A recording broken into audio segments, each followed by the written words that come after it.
జగన్ ఏం చేశాడు, చంద్రబాబు గారి టైంలో కొన్నటువంటి కొన్నిటి క్యాన్సిల్ చేసుకున్నాడు.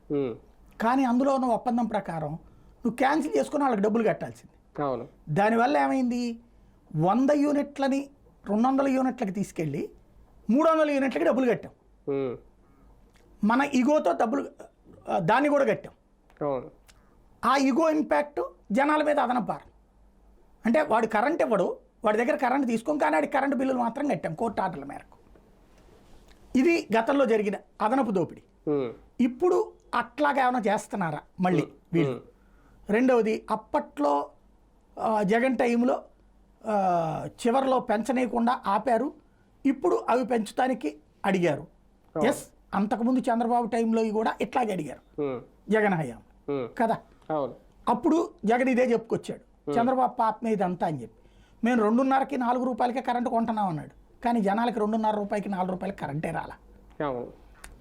ఇప్పటికైనా పోచుకోలు ఉపన్యాసాలు వదిలేసి మనకి బాధుడు అన్నటువంటి దాంట్లో ఇప్పుడు ఏ స్థాయిలో ఉందంటే 200-300 యూనిట్ల లోపు కాలితేనే 1200-1500 అయిపోతుంది. ఇక 300 యూనిట్లు దాటిందంటే మామూలు వేలల్లో లేదు.